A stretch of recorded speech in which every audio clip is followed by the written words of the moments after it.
Looks like old Falcons defensive coordinator Jimmy Lake is continuing to get shade thrown on his name. And in this video, I'm going to break down what was said about Jimmy Lake by who and what this means for the Atlanta Falcons going forward. Now, if you hadn't heard, Matthew Judon basically comes out and criticizes defensive coordinator Jimmy Lake and his scheme. Matthew Judon was asked, what happened with you last year? Why did you only have 5.5 sacks? Was it a luck thing? What was it? And he said, and I'm going to quote a tweet that says this.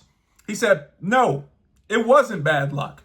If you go look at the film, I dropped into coverage on 60% of the plays. It's hard to get a pick and a sack on the same play.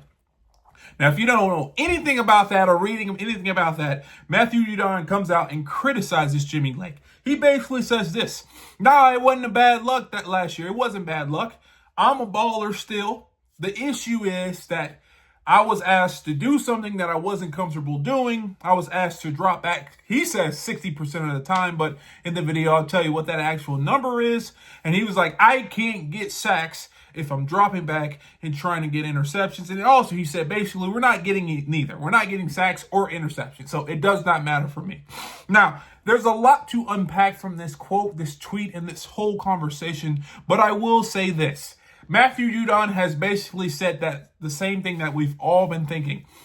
Jimmy Lake was a terrible defensive coordinator. He was doing things that was not advantageous for the Atlanta Falcons, and he was putting them in situations not to win, but actually to lose. We've heard the rumblings and the whispers that Jimmy Lake not only wasn't dedicated to the craft, but also was just simply a bad coordinator. And Matthew Judon comes out and says this in this tweet. I also will say this: we also saw this when Raheem Morris kind of took over. That was the best defensive period that the Atlanta Falcons had.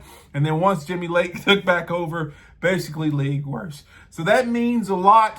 We all knew it, but that Matthew Judon coming out and verbalizing it basically reassures what we're all thinking. Jimmy Lake needed to go, and I think that's ultimately why the Atlanta Falcons fired him. And I also think that's why Jeff Ulbrich will be a tremendous hire for this organization going forward. Now, breaking this down a little bit further, because Matthew Judon can't go unscathed, I will say this. I was kind of wondering why Matthew Judon was doing this, but then I thought, Matthew Judon is trying to get signed.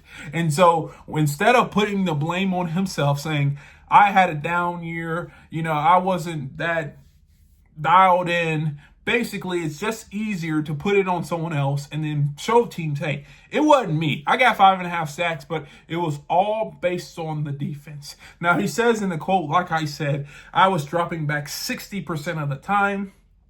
That was an exaggeration. Matthew Judon dropped back into coverage about 8.9% of the time. So 9% of the time. I would say that's not the league high. Micah Parsons, just to put it in perspective, dropped back about 4% of the time. So Matthew Judon dropped back about double, a little bit over 2.5 times the amount that Micah Parsons dropped back. I will say this. That seems like a lot to some people, but that's not that much. Matthew Judon dropped back about 80 plays. And for the fact of the matter is, I don't think those 80 plays would have impacted Matthew Judon's sack numbers that much. And so for Matthew Judon to come out and say, it was because I was dropping back, I don't think that's fair to Jimmy Lake or the team. I think we need to call a duck a duck. Matthew Judon, you didn't have the best season last year. Sometimes you were seen being caught lazy, you were seen being gassed on the side, and sometimes you just didn't make the plays that you were supposed to make, especially for a third rounder that the Atlanta Falcons invested in. You are the reason why the Atlanta Falcons doubled down this year in the draft, is because your lack of production. I agree, Jimmy Lake was a terrible defensive coordinator, and I think he should have been on the way out. And I think 50% of the blame can be for Matthew Judon's inefficiencies can be blamed on Jimmy Lake. But there's the other 50% where I'm like, Matthew Judon, I don't know, boss. Now, moving forward as well, Do I think Matthew Judon has a chance with re-signing with the Atlanta Falcons?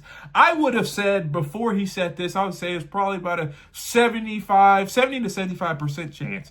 He can get re-signed on a cheaper deal. The Atlanta Falcons know him. He's been in the system. He knows what he needs to do, and he lives in Atlanta. And I think that would have been advantageous for Matthew Judon.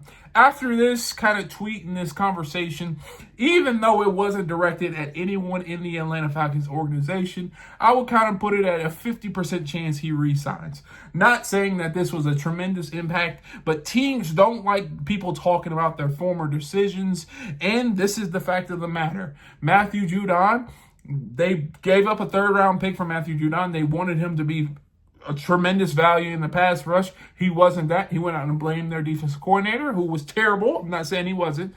That's not a good look. And so, Matthew Judon re-signing with the Atlanta Falcons, I would like that because at the end of the day, we know he can get 5.5 sacks, something that can help with a rotation on this team, and he will probably be cheap because no one else wants him.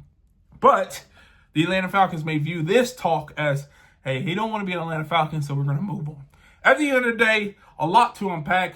Number one, Jimmy Lake sucks. Two, Matthew Judon comes out and says Jimmy Lake sucks and blames it on him when it could have been Matthew Judon. And three, the Atlanta Falcons have options, and I'm extremely excited they went out and drafted 2 ballers to avoid majority of this conversation going forward. Now, if you agree or disagree with this, leave a comment down below. Let me know if you think Matthew Judon will re-sign with the Atlanta Falcons. And also, if you are liking those 2 draft picks even more, put a Falcons in the chat or let's go Falcons in the chat. And like always, peace.